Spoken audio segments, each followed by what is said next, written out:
Olá, amigos! Está no ar Sindicep Entrevista, um espaço para discussão de temas relevantes para os servidores públicos e toda a sociedade.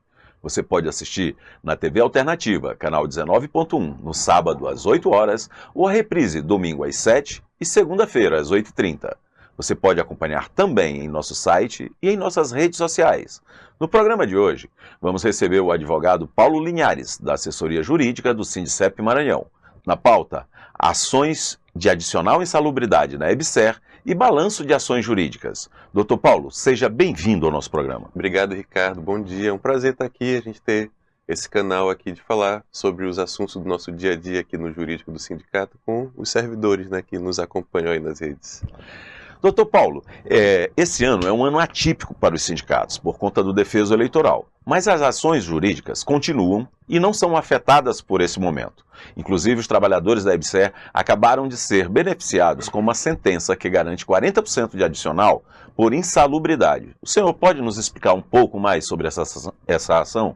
Sim, é isso, Ricardo. Embora seja um ano eleitoral e isso impacta sobremaneira a administração pública e a sociedade como um todo, né? É um ano que existem particularidades na legislação sobre várias coisas, mas os processos judiciais, eles não são impactados pelo ano eleitoral. Então, essa ação do adicional de insalubridade é uma demanda que nós estamos recebendo dos empregados da EBSER em relação à maneira como o hospital avaliou, em vários setores do hospital, vários ambientes de trabalho, como a empresa laudou e avaliou para fins de insalubridade. Então, hoje, os empregados dentro da empresa que recebem insalubridade, conforme a avaliação da própria empresa, portanto, por meio de laudos, enfim, do setor de engenharia do trabalho, segurança, eles atestam 20% de insalubridade, que seria a insalubridade em grau médio. Então, os servidores, eles sempre argumentam no sentido de que eles estão constantemente expostos a material infecto-contagioso, pacientes acometidos por doenças infecto-contagiosas que muitas vezes deveriam estar em ambiente de isolamento, mas por conta das deficiências e limitações do próprio hospital não estão. E essa exposição, que faz parte permanentemente do trabalho dos empregados, ela é caracterizadora da insalubridade em grau máximo.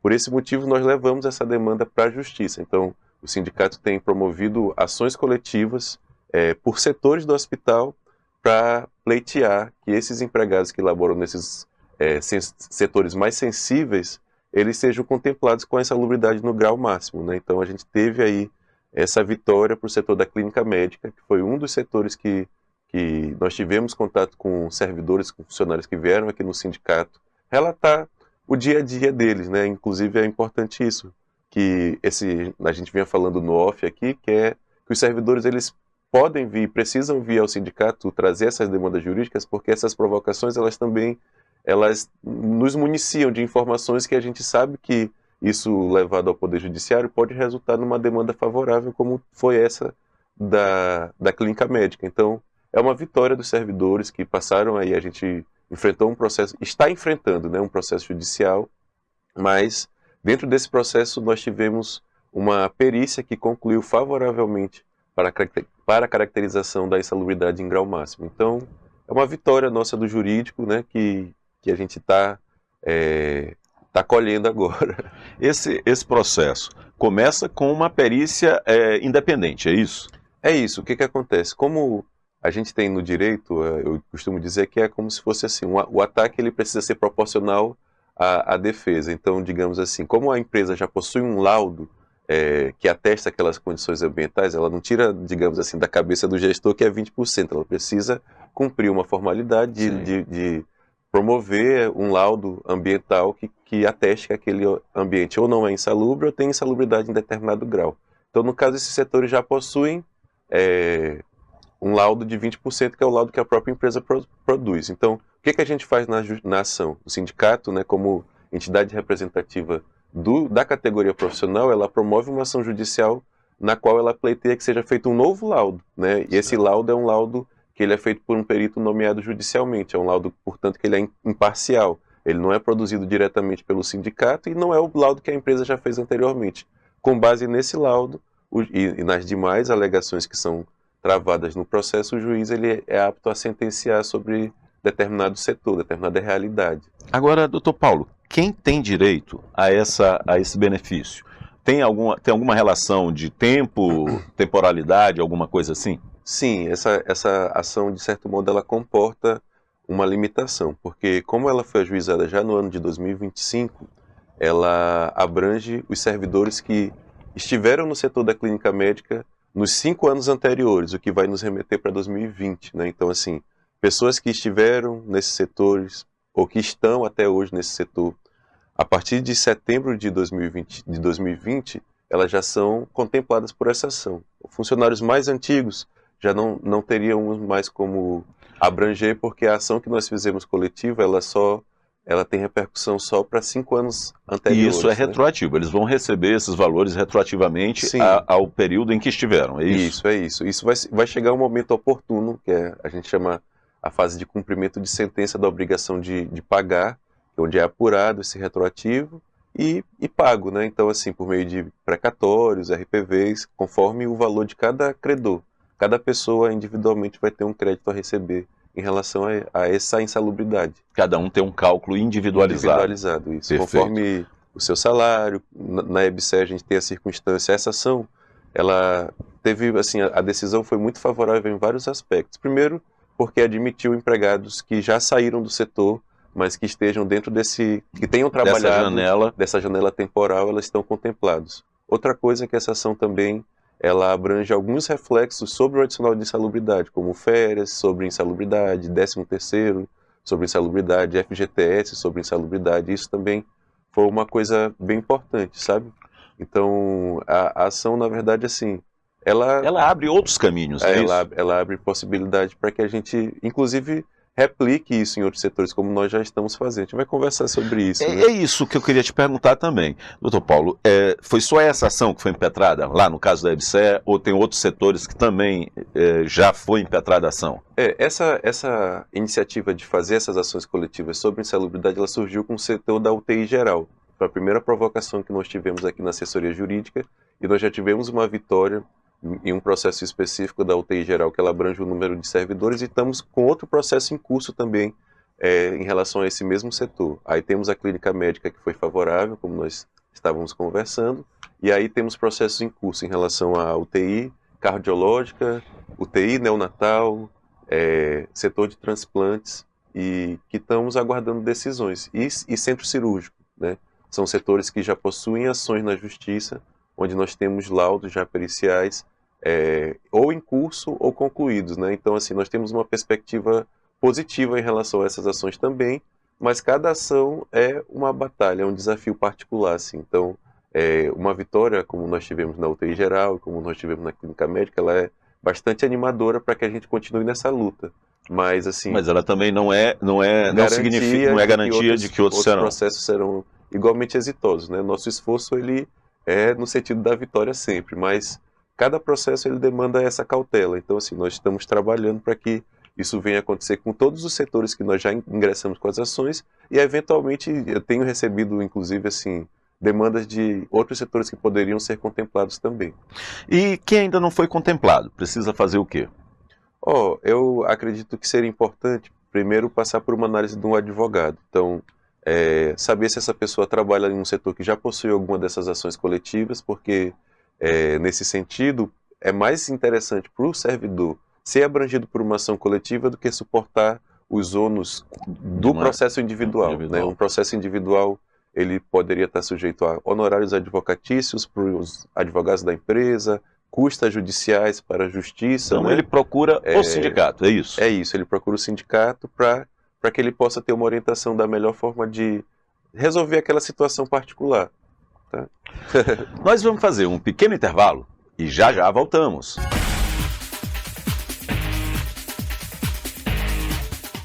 Servidor Público Federal, venha filiar-se ao Sindicep e participe do exclusivo Clube de Benefícios, criado especialmente para você. São dezenas de parceiros, da área médica ao setor de serviços, com descontos especiais para a família Sindicep. Garanta já para você e seus dependentes as vantagens de ser filiado ao Sindicep.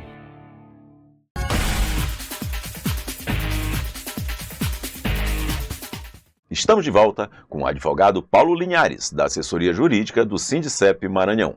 Doutor Paulo, às vezes recebemos muitas reclamações acerca da demora nas sentenças. O senhor pode nos dizer se isso realmente acontece e explicar o porquê?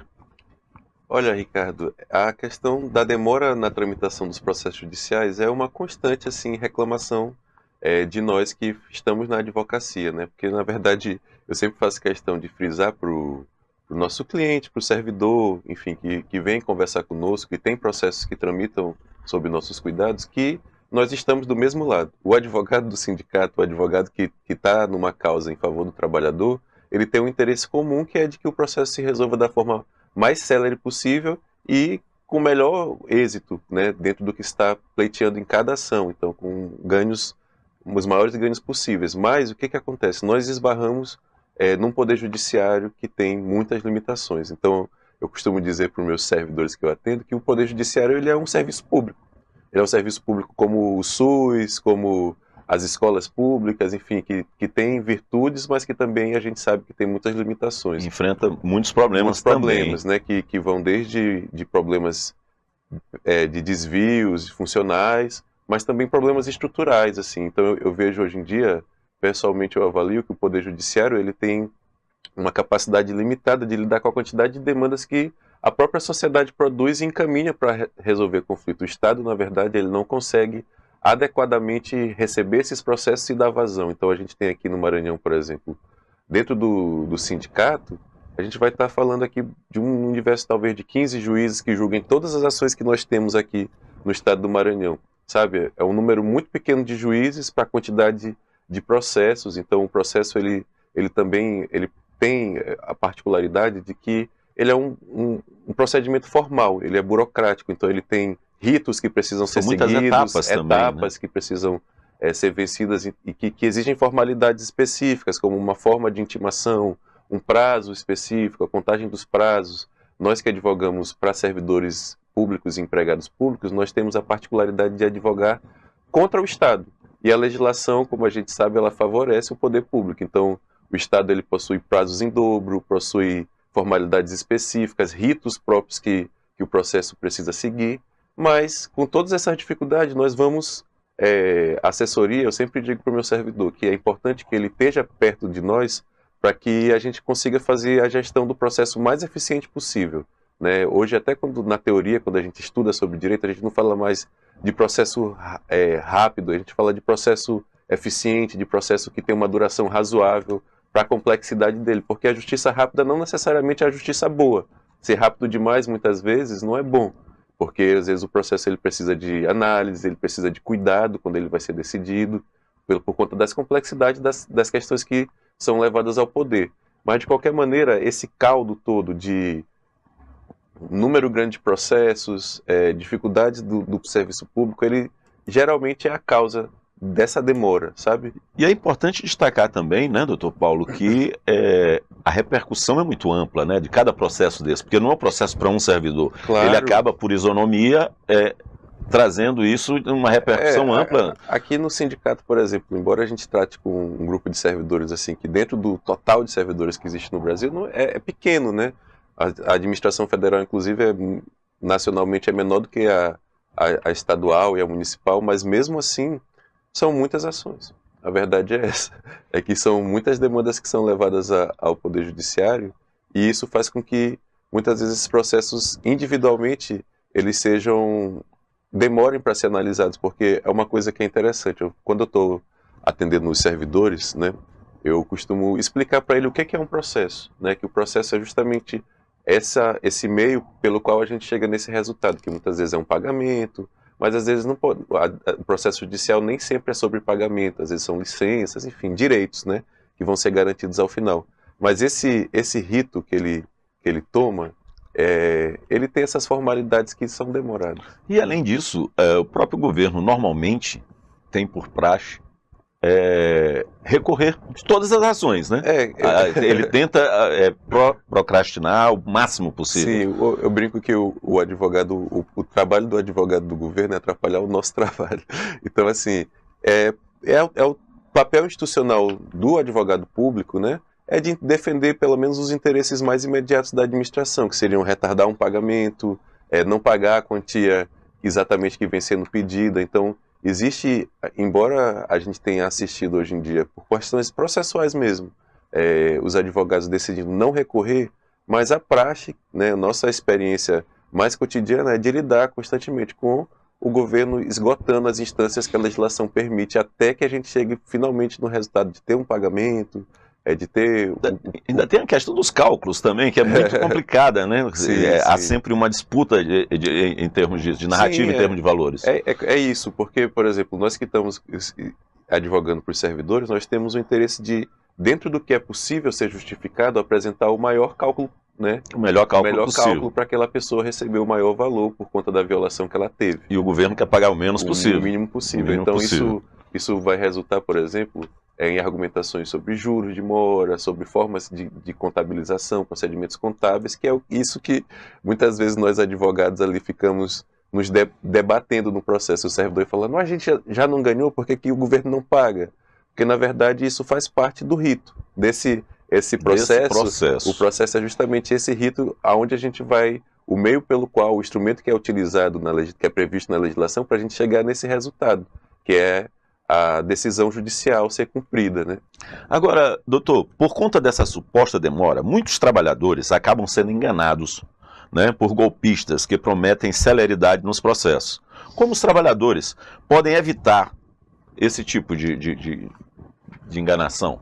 Ricardo, o problema dos golpes hoje é realmente uma coisa assim que tem impactado sobremaneira a nossa atuação na advocacia. A gente que trabalha com o público de servidores, realmente isso tem preocupado bastante, porque o golpista ele vai se aproveitar das fragilidades que o sistema produz, né? Então, por exemplo, muitas vezes a gente vê que são utilizados artifícios que a gente chama de engenharia social. O golpista ele pega uma informação pública que é verídica e ele começa a enganar as pessoas para chegar num determinado resultado, né? Então, assim, hoje em dia, eu diria que o maior remédio que a gente tem para uma pessoa não cair no golpe é ela conhecer o seu advogado. Ela saber de fato, estar próximo dos processos, porque não tem almoço grátis. Não vai bater uma pessoa na sua casa lhe oferecendo um dinheiro sem você ter contratado essa pessoa, sem essa pessoa estar prestando um serviço para você ao longo do tempo. Então, existe uma das modalidades dos vários tipos de golpes que são aplicados aqui nos nossos clientes é de uma pessoa que chega na casa do cliente e leva ela para receber um dinheiro que é oriundo de um processo em que nós trabalhamos. Essa pessoa não prestou serviço algum, ela não trabalhou no processo, não advogou de fato em favor daquele cliente, mas por algum motivo, geralmente são pessoas que são advogadas, que têm acesso aos sistemas da justiça, eles têm a informação de que aquele valor está disponível. E nesse momento ele busca essa pessoa e engana. Agora, doutor Paulo, isso também acontece por conta assim, nós temos várias pessoas que ingressam com a ação através do sindicato, mas acabam perdendo o contato, mudam de lugar e tal, então o sindicato fica sem poder avisar, inclusive, né? É muito comum, assim, a gente que tem a equipe aqui do sindicato que nos auxilia os advogados que estão nessa função, é muito frequente que nós precisemos de documentos ou algum tipo de contato com um servidor que está num processo em que nós estamos advogando, mas os contatos são desatualizados. Hoje em dia, por conta dessa multiplicação de vários golpes, as pessoas já têm receio de atender ligações, né? Então, é isso, a proximidade, ela evita que a pessoa caia num golpe. E sim, aquela cautela antiga, né? Ninguém dá nada de graça para ninguém, assim. Então, se tiver fácil demais, desconfie. Busque aqui no sindicato, nós diariamente temos um advogado à disposição, porque muitas vezes, Ricardo, os golpes eles são vários e às vezes são sofisticados, assim. Recentemente eu tive uma experiência de que meu pai ia caindo num golpe em que eu era de um processo em que eu era advogado dele. Ele já estava acreditando, até que ele falou, você já está sabendo? O cara me ligou para pagar. Eu falei, não, pai, não é nada disso. Mas o golpe, ele parecia verdade pro meu pai, que era cliente. E assim a gente vê várias situações com os servidores que atendemos que realmente os golpistas podem ter uma certa sofisticação que engana uma pessoa que não tem conhecimento jurídico, né? Agora o senhor falou um ponto que eu acho que é X, assim, para essa questão. Se esse advogado não entrou com a ação, como é que ele vai te dar o resultado dela?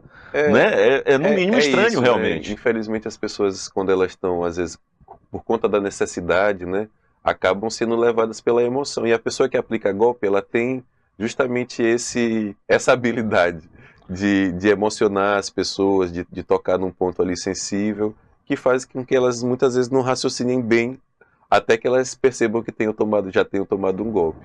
Então, é chato que acontece isso, a gente vê acontecendo, mas sempre na dúvida, venha buscar uma informação, procure um advogado que você já conhece, porque... E eles acabam pagando mais ainda, né? Porque pagam o honorário.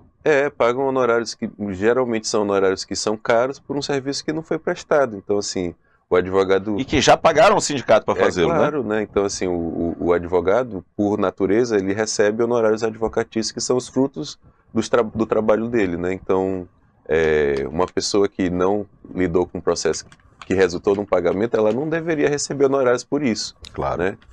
Claro. Nós vamos fazer mais um pequeno intervalo e já voltamos.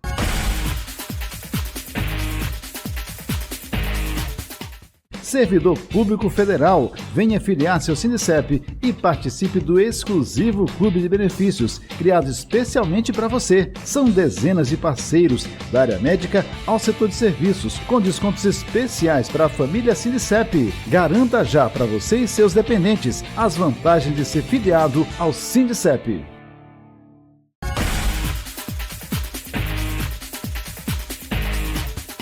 Estamos de volta com o advogado Paulo Linhares, da assessoria jurídica do Sindicep Maranhão. Doutor Paulo, o Sindicep tem milhares de filiados e um sem número de ações. O senhor pode nos fazer um pequeno balanço das ações que estão ajuizadas e como estão o andamento delas? Certo. Ricardo, uma dúvida muito comum que eu vejo nos nossos atendimentos é as pessoas acreditarem que, pelo fato de elas serem sindicalizadas, elas automaticamente já estão incluídas nas ações.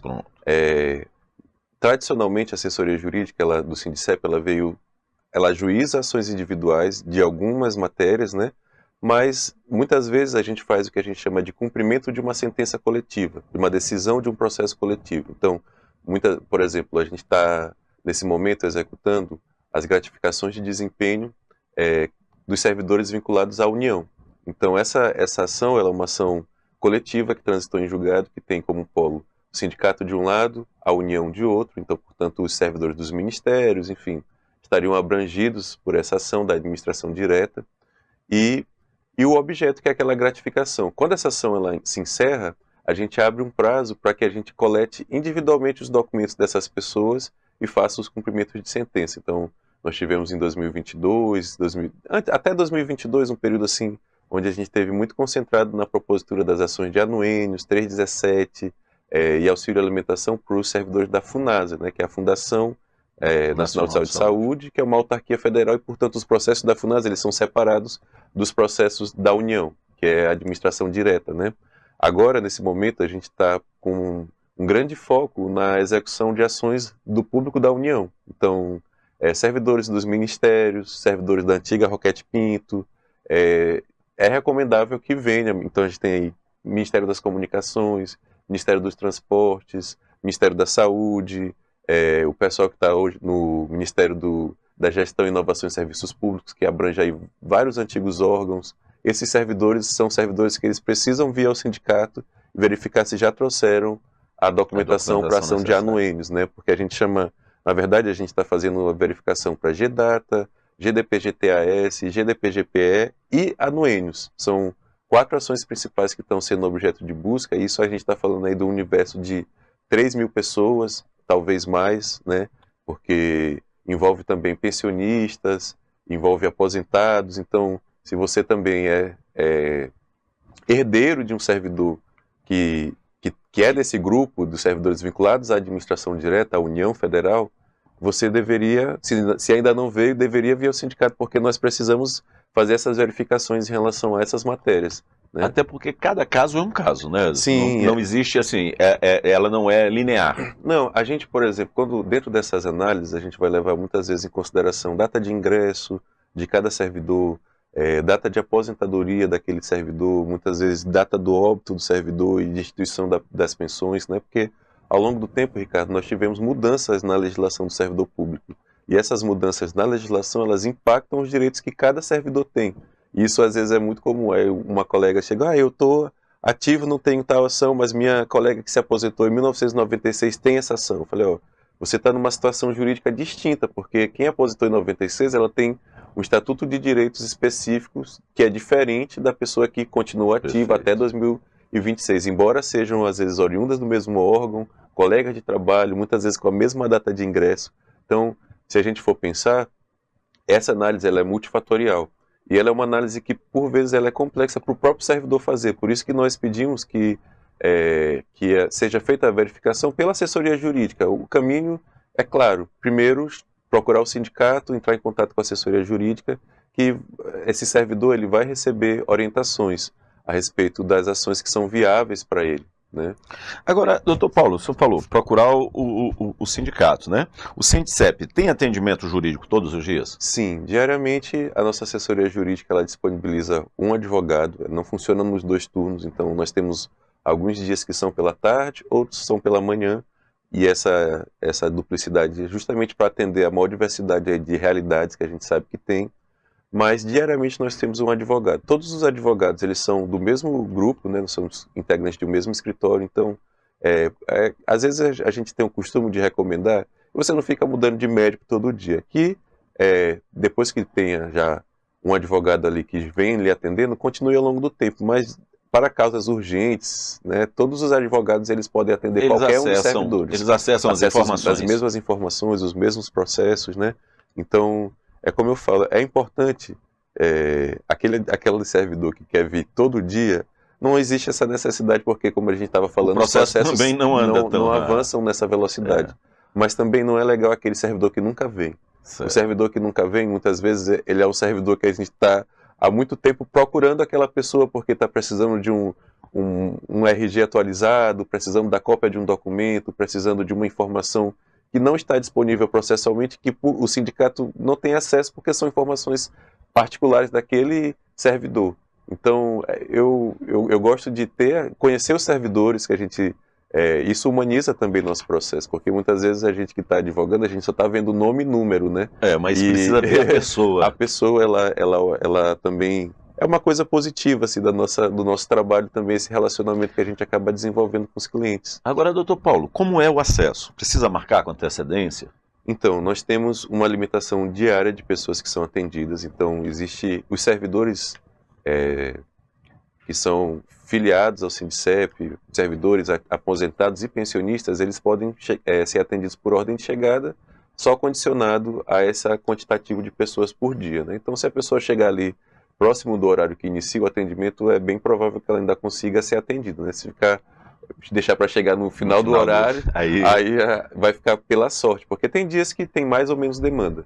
Os herdeiros, né, que são pessoas que já não são filiadas, mas que os seus entes tinham processo conosco, eles precisam passar pelo agendamento. Nós temos uma quantidade diária de herdeiros que são atendidos aqui na assessoria jurídica, mas isso também é uma coisa muito positiva, porque nós temos muitos processos de pessoas que vieram a falecer no curso por conta dessa demora, e os herdeiros às vezes ficam sem saber como lidar. Então é importante trazer esses herdeiros aqui para o sindicato, porque os processos são decorrentes de vitórias do sindicato, né? São oriundos de processos que foram iniciados coletivamente lá no passado pelo sindicato e que porventura não tiveram seu encerramento antes da passagem desse servidor. Agora, doutor Paulo, vamos supor, o servidor ele ainda não é filiado ao sindicato, mas ele fica sabendo que tem uma ação coletiva em que ele poderia se enquadrar.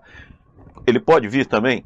Pode, assim, é possível que as ações elas tenham limitações sobre os beneficiários, mas de uma forma geral, o que a gente tem hoje na legislação brasileira é que os sindicatos eles representam a categoria profissional integralmente, né? Então, salvo alguma restrição que possa conter em um ou outro processo, o servidor, por ser sindicalizado, ele já está contemplado pelas ações. Juridicamente, ele é um contemplado, o que é diferente de ele não precisar vir aqui. Isso não significa que ele está juridicamente contemplado por aquela ação, que ele não precise vir ao sindicato para que essa ação seja individualizada em favor dele. sabe? Mas agora, de qualquer forma, ele pode se filiar também a qualquer momento, né? Sim. E entrar, aí já passar a entrar, participar do processo como filiado? Sim, é possível. E é interessante que a gente pense que os servidores, inclusive os aposentados, muitas vezes eles podem ser impactados positiva ou negativamente por uma mudança legislativa. Recentemente, por exemplo, nós tivemos a consolidação do entendimento de que uma parcela que é chamada de RSC, que é um reconhecimento de saberes e competências que existe na carreira de educação, ela também é extensível aos servidores que aposentaram antes da criação da lei. Nós temos processos aqui sobre isso, mas a instituição, a administração, ela resistia a conceder, por exemplo, o RSC para uma pessoa que foi aposentada com paridade antes da criação da lei. Agora nós tivemos a extensão dessa parcela também para a carreira do técnico administrativo, porque anteriormente era apenas dos professores do EBTT, né? E agora nós vamos ter também os técnicos administrativos em educação recebendo. Então, é uma coisa que é para a gente ficar atento. Quer dizer, você que está nos assistindo, que é aposentado dessa carreira, pode ter direito a pleiteá-la administrativamente inicialmente, mas isso já é, por exemplo, uma possível ação para uma pessoa que já estava aposentada antes da mudança legislativa, que é recente. Mas ele pode, inclusive, pegar essa informação aqui no sindicato. Claro. Eu só estou dando um exemplo, no sentido de que um servidor que já é aposentado, ele pode ser impactado por uma mudança legislativa atual. Quer dizer, essa mudança que nós estamos falando, ela aconteceu em 2026, é uma lei recente. E ela pode retroagir para beneficiar. Ela pode beneficiar um servidor já aposentado. Então, você que já é aposentado, que é pensionista, né? É importante também que a gente tenha algum tipo de contato para que, de tempos em tempos, seja feita essa verificação de novas ações que se tornaram viáveis, com uma mudança legislativa, com uma mudança no contexto social e político do Brasil. É tempo de estar atento, entendeu? E a gente quer estar perto do servidor. Doutor Paulo, infelizmente nosso programa está chegando ao fim. Eu, mais uma vez, agradeço a sua presença aqui. É um prazer conversar, viu? Que espero que a gente venha mais vezes. Na verdade, eu sempre falo para os meus servidores que é uma pena que eu não conheça todos, porque assim, o sindicato tem um público grande de pessoas que nós só lidamos ali muitas vezes com o nome, né, nos processos, mas esse contato pessoal, ele, como eu falei, além de humanizar a nossa profissão, ele também é importante para que a gente tenha um resultado melhor em cada um desses processos. Ok, muito obrigado. Queremos agradecer também a companhia de quem nos assiste. Esperamos todos para a próxima edição do Sindicep Entrevista. Até lá!